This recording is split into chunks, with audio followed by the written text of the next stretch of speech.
हवाई जहाज पर धूम्रपान सख्ती से मना है, लेकिन इस बूढ़े आदमी से यह ललक नहीं रोकी गई। तो क्या उसने क्या किया?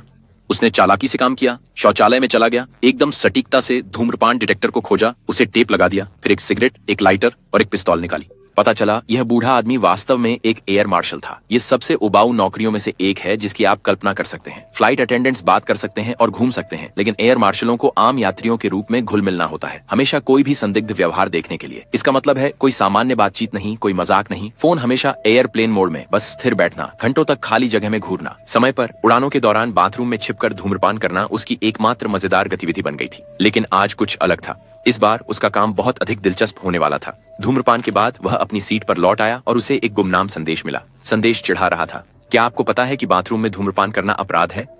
उसे हैरानी हुई। संदेश विमान के आंतरिक नेटवर्क के माध्यम से आया था। सामान्य यात्रियों को उसकी पहुंच नहीं होनी चाहिए। उसने चारों तरफ देखा, केबिन को स्कैन किया, कोई भी संदेहास्पद नहीं लग रहा था। दूसरे सेक्शन के अधिकतर यात्री सो रहे थे। लेकिन फिर संदेशों की धुन बदल गई। अब इस खाते में $150 मिलियन ट्रांसफर करें, नहीं तो हर 20 मिनट में एक व्यक्ति मरेगा। असली हो या नहीं, वह कोई जोखिम नहीं उठा रहा था। उसने 20 मिनट का टाइमर सेट किया और जल्दी से विमान में मौजूद दूसरे एयर मार्शल को ढूंढा। उसे लगा कि वह मजाक कर रहा है, लेकिन जब उसने उसे संदेश दिखाए तो उसने देखा उलझन में। यह साबित करने के लिए कि वह शामिल नहीं थी, उसने उसे अपना फोन सौंप दिया। निश्चित रूप से उसके द्वारा नहीं भेजा गया। क्या यह एक अपहरण हो सकता है? उसने पायलट को स्थिति की सूचना दी, लेकिन निकटतम हवाई अड्डा अभी भी 1.5 घंटे दूर था। तभी उसने एक योजना बनाई। सबसे पहले उसने उस एयर मार्शल को बुलाया जिस पर वह भरोसा करता था। फिर उसने चुपचाप अपने बगल में बैठी महिला को अपनी पहचान बताई। इस समय विमान में ये 2 ही लोग थे जिन पर वह भरोसा कर सकता था। उसने एक पेन निकाला और उनसे कहा, मैं संदिग्ध को मैसेज करता रहूंगा, तुम दोनों देखो कैमरे। अगर आप किसी को फोन का उपयोग करते हुए देखते हैं तो उन्हें चिन्हित करें। वे पूरी तरह से समझ नहीं पाए कि क्या हो रहा था, लेकिन उन्होंने उसके निर्देशों का पालन किया। लेकिन जैसे ही उसने संदेश भेजना जारी रखा, एक व्यक्ति को सबसे अधिक लक्षित किया गया, उसका साथी एयर मार्शल। फिर वह उठ खड़ी हुई और दूर चलने लगी। उसने जल्दी से पीछा किया और उसे ट्रैक पर रोक दिया।